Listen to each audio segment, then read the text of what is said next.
बचपन में मेरे अंदर देशभक्ति से ओतप्रोत बहुत सारी इच्छाएं थी देश की सेवा करने की, चाहे वो सेना में भर्ती हो, दुश्मन से लड़ते हुए अगर गोली खा के भी शरीर छोड़ना पड़े, ऐसा जीवन बनाने की भी इच्छा थी।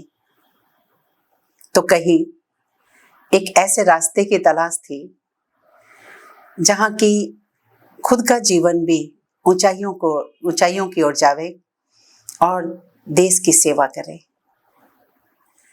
किंतु इन्हीं इच्छाओं को लिए हुए आगे बढ़ते हुए कदम कहीं कहीं ठहर से जाते थे, क्योंकि शरीर में ऐसी कई तकलीफें थी, बीमारियां थी, जिसने समय प्रति समय मेरे तन को और मन को कमजोर करने की कोशिश की। उसमें सबसे पहली बीमारी थी बाल्यावस्था से ही, लगभग 3 वर्ष की उम्र से, अस्थमा की बीमारी।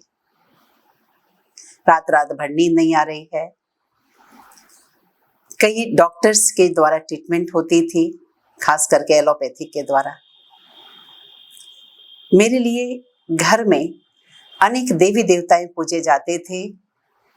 माता पिता और परिवार के हर सदस्य की बहुत सिंपैथी होती थी कि बेचारे बीमार है। कोई मेहनत नहीं करने देते थे, बहुत नाजों में पले। परंतु मैंने अनुभव किया कि बीमारी में ही लगभग 19-20 साल की उम्र तक मैंने गुजारी। एलोपैथिक दवा लेती थी अस्थमा के लिए। अस्थमा ठीक होने पर चर्म रोग शुरू होता था, वो भी बहुत अधिक। और जब चर्म रोग की दवा लेते थे तो फिर अस्थमा शुरू होता था। ये दोनों बीमारी के बीच में अनेक बार 2-3 महीने के अंदर फीवर भी आ जाती थी। अनेक प्रकार के चेचक भी हुए, छोटी माता, बड़ी माता या और भी तरह के।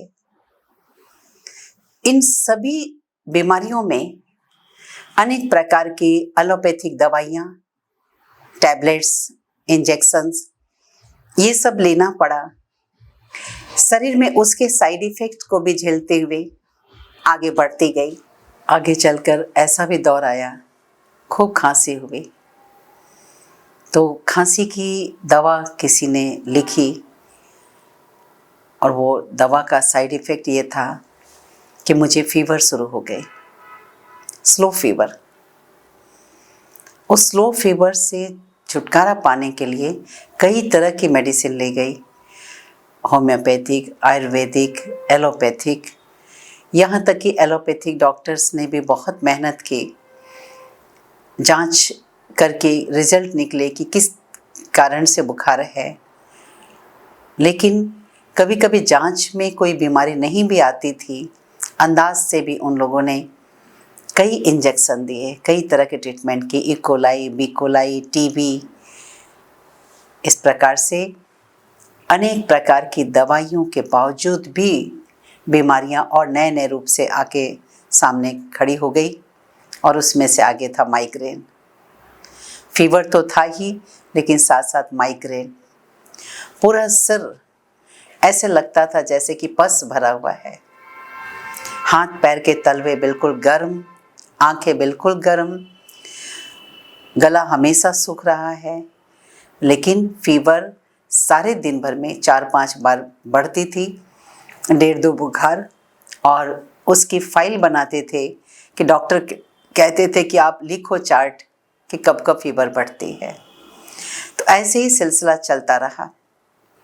और उसी में आगे एक और बीमारी जुड़ गई, वो थी वेरिकोज वेन की।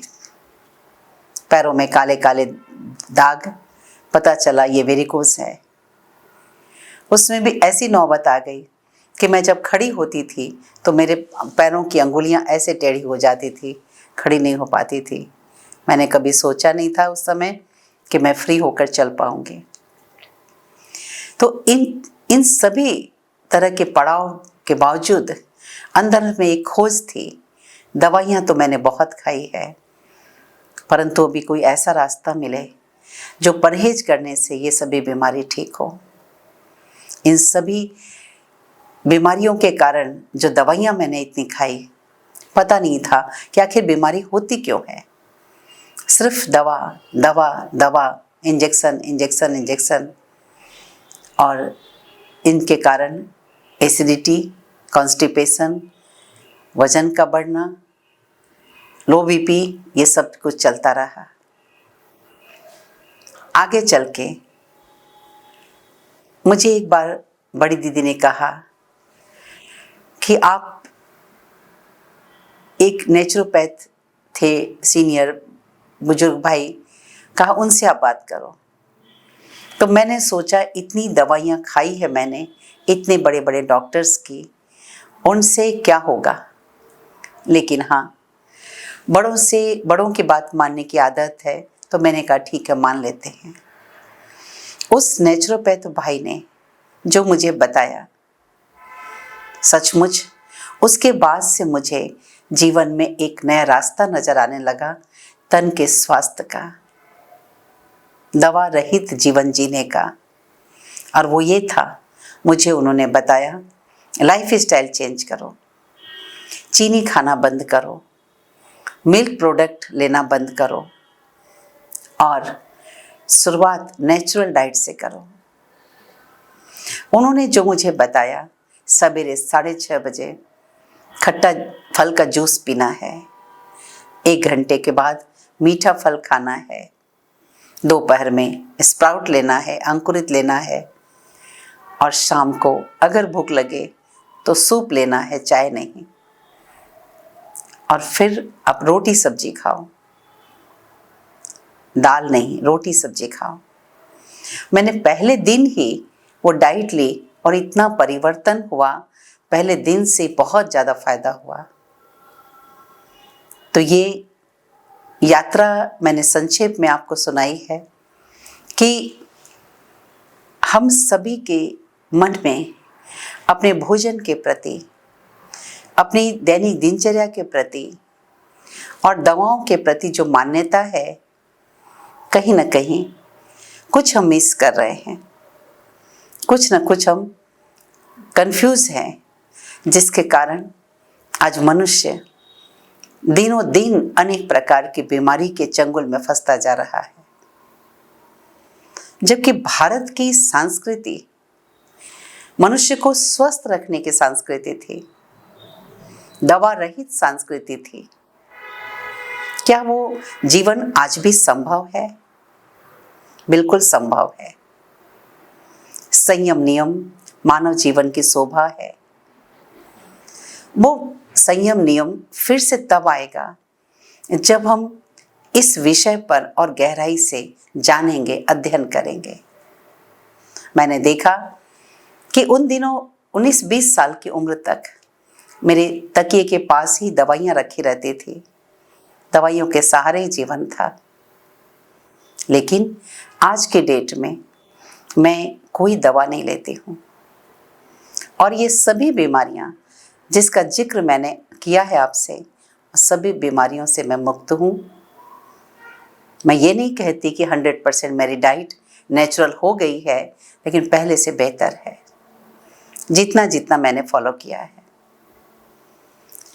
तो रॉन्ग बिलीफ सिस्टम जो हमारा है भोजन के प्रति, दिनचर्या के प्रति, उसे चेंज करने की आवश्यकता है। अध्ययन इस विषय पर जारी है। आखिर आप सोचिए, बीमारियां होती क्यों हैं? आज के मेडिकल साइंस ने तो अपनी रिसर्च जारी रखी है, और अभी ये निष्कर्ष है कि मन की बीमारियां से तन की बीमारियां होती है। शारीरिक रोगों का 90% कारण मानसिक रोग है। और इसके साथ साथ अगर हम भारत की प्राचीन संस्कृति को देखें और आयुर्वेद में भी जो जीवन शैली बताई गई उनको देखें, ऋषि मुनियों की जीवन शैली थी उसको देखें, देवी देवताओं की जीवन शैली थी उनको देखें, तो बीमारियां थी कहाँ? उस समय की बात छोड़ दीजिए, लेकिन करीब 50-60 साल पहले भी लोग यही कहते थे बहुत मुश्किल से कोई दवा खानी पड़े। लेकिन आज क्या है, जन्म के पहले से ही माँ के द्वारा बच्चे के पेट में दवा जानी शुरू होती है और जन्मते ही बच्चा परमानेंट कस्टमर बन जाता है डॉक्टर का। आज तो ये है कि कुछ बीमारियों के आगे मनुष्य ने ऐसे ही घुटने टेक दिए हैं गलत मान्यताओं के आधार पर कि इस उम्र में ये बीमारी तो होना स्वाभाविक है। परंतु उससे भी एक कदम आगे कि कई बार डॉक्टर ये भी बता देते हैं कि आपकी एज हो गई है 40-45, जांच की जरूरत नहीं है, पहले ही ये दवा खाना शुरू कर दो क्योंकि ये बीमारियां आनी स्वाभाविक है। परंतु सचमुच हमारे ऋषि मुनियों ने कहा है कि जैसा अन्न वैसा मन और जैसा मन वैसा अन्न। कहीं ना कहीं हमारी बीमारियों का ये भी एक कारण है। अन्न को तैयार करते समय हमारी मानसिक अवस्था क्या होती है और अन्न को ग्रहण करते समय हमारी मानसिक अवस्था क्या होती है, ये दोनों का आपस में गहरा संबंध है। और आज के युग में अन्न को उतना रिस्पेक्ट से ग्रहण करना हम भूल गए हैं। हम भोजन ग्रहण नहीं करते, भोजन खाते नहीं हैं, बल्कि भोजन को ठूंसते हैं। आज के समय में फास्ट फास्ट फास्ट, हर चीज मनुष्य फास्ट फास्ट करना ही पसंद करता है। चलेगा भी फास्ट, बोलेगा भी फास्ट, मोबाइल भी वही चाहिए जो फास्ट गति से काम करे, लैपटॉप कंप्यूटर भी वैसा ही चाहिए, 2 व्हीलर 4 व्हीलर भी वैसा ही चाहिए। यहाँ तक कि हम फास्ट फूड खाने भी लग गए हैं, उसको भी हम टाइम नहीं देते हैं और सभी बातों से हम अपने को विरक्त नहीं करते हैं, परंतु जल्दी जल्दी खा लिया, दांतों को यूज ही नहीं किया उसे चबाने में, तो फिर जो भोजन हमने खाया है वो भोजन को चबाने का काम हमारी आंतें करती है। इस प्रकार से आंतों पर एक्स्ट्रा लोड पड़ता है और बीमारियां तेजी से बढ़ती है। ऐसे अनेक कारण है हमारी बीमारियों को बढ़ने के, बीमारियों को जन्म देने के। शरीर के बीमारियों के इलाज के लिए, चेकअप के लिए जब हम डॉक्टर के पास जाते हैं, डॉक्टर हमारी नब्ज देखता है, हमारे लीवर फंक्शन को देखता है, हार्ट फंक्शन को देखता है, किडनी के फंक्शन को देखता है और तब वो निर्णय करता है कि इसे ट्रीटमेंट की आवश्यकता है, अन्यथा नहीं। परंतु कभी कभी ऐसा भी होता है कि डॉक्टर ने कह दिया आप ओके हैं, लेकिन कई बीमारियों का व्यक्ति शिकार हो जाता है अचानक में भी। ऐसे समय पर कुछ लोगों के मन में आता है डॉक्टर ठीक नहीं है, जांच ठीक नहीं हुई है, और कुछ लोगों के मन में आता है पता नहीं ऐसा क्यों हो गया। तो आगे इस यात्रा पर और विस्तार से जानने के पहले हम इन 4 बातों पर जरूर फोकस करें। पहला है, हमारे शारीरिक स्वास्थ्य के लिए जो डॉक्टर चेकअप करते हैं वो चीज़ें तो चाहिए ही चाहिए सही, जिसे मैंने बताया liver function, kidney function, heart function, blood pressure इत्यादि। लेकिन उन सभी चीज़ों के साथ साथ और भी चीज़ें चाहिए, और उसमें सबसे पहली चीज़ है पॉजिटिव थिंकिंग। दूसरी है साउंड स्लीप, सही समय पर और सही मात्रा में हम नींद करें। तीसरी है बैलेंस डाइट। बैलेंस डाइट क्या है, क्या खाना है, कब खाना है, कितना खाना है, ये जानकारी भी आज मनुष्यों को कम हो गई है। इसकी कहीं बचपन से उसे जानकारी दी नहीं जाती है परंपरागत ढंग से ये आज की जनरेशन जो ग्रहण कर रही है उसी का प्रभाव भी बच्चों पर पड़ता है। या टीवी में जो देखते हैं, सिनेमा में, मूवी में जो देखते हैं उसको भी बच्चे फॉलो करते हैं, उसका भी कहीं ना कहीं असर हमारे स्वास्थ्य पर पड़ता है। और चौथी बात है वो है फिजिकल एक्सरसाइज। बिना शारीरिक मूवमेंट के भी अनेक प्रकार के रोग होते हैं। इन सभी में सबसे महत्वपूर्ण तो है हमारी सोच। लेकिन हमारी सोच भी हमारे आंतरिक शक्तियों के अभाव में सोच भी नकारात्मक होती जा रही है। चाहिए शरीर को शक्ति, चाहिए मन को शक्ति, और हम साधनों में डिपेंड करते हैं। इसलिए हमारा भोजन भी आज दूषित होता जा रहा है। देखा है कि जो भोजन हम करते हैं, जो नेचुरल भोजन होना चाहिए था, वो नेचुरल भोजन की अपेक्षा हमने प्रोसेस के द्वारा जो भोजन बनता है उसे ग्रहण करना शुरू किया, और बीमारियों की शुरुआत यहीं से हुई है। हमने साधनों को यूज करना शुरू किया, लेकिन हम अपनी उस साधना को भूल गए, इसलिए बीमारी शुरू हुई है। आयुर्वेद में कहा गया है सारी बीमारी का कारण कब्ज है। क्या इस पर ध्यान है? हमें चिंता होती है आज मुझे भूख क्यों नहीं लग रही है, हमें चिंता होती है आज बच्चों को भूख क्यों नहीं लग रही है, फलाने ने खाना क्यों नहीं खाया, डॉक्टर को दिखाओ। लेकिन पेट अगर क्लीन नहीं है तो नेचुरल भूख नहीं लगेगी, और फिर भी हम डेली रूटीन के अनुसार खाए जाते हैं, तो फिर पेट में जमी हुई गंदगी अनेक बीमारियों को जन्म देती है। ये हमारे ऋषि मुनियों ने कहा है। विचार करें क्या ये सत्य है या नहीं। हमारे ऋषि मुनियों ने खाने पीने की जो शैली बताई थी, या जो प्रकृति माँ ने उपजाई है चीजें, उसमें अलग अलग तरह के टेस्ट की चीजें होती ही है। फिर हमने केमिकल्स डाल करके अनेक प्रकार के खाद्य पदार्थ बनाने शुरू किए। नमक, चीनी, मैदा, मिल्क प्रोडक्ट या प्रोसेस फूड इत्यादि। कहीं आपको नहीं लगता ये सब हमारे स्वास्थ्य के लिए विपरीत है? क्योंकि एक समय था कि जब कोई बीमारी नहीं थी, धीरे धीरे समय ऐसा आया जो हमने समझना शुरू किया एज फैक्टर है, उम्र बढ़ रही है इसलिए ये बीमारी हो रही है। उस समय तक भी लोग घर में इतना मानते थे कि भोजन बन गया, फटाफट आके खा लो। ताजा भोजन हम स्वीकार करते थे।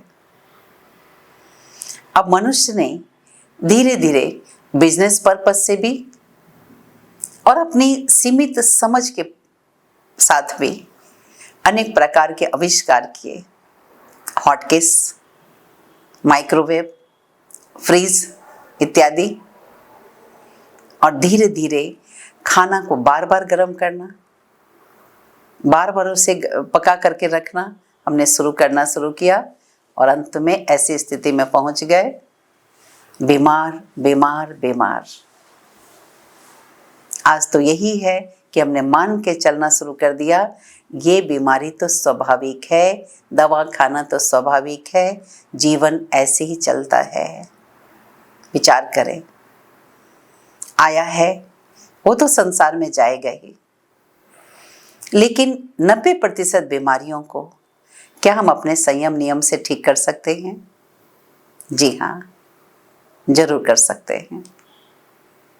आगे हम इस विषय पर आपसे अपने अनुभव शेयर करेंगे।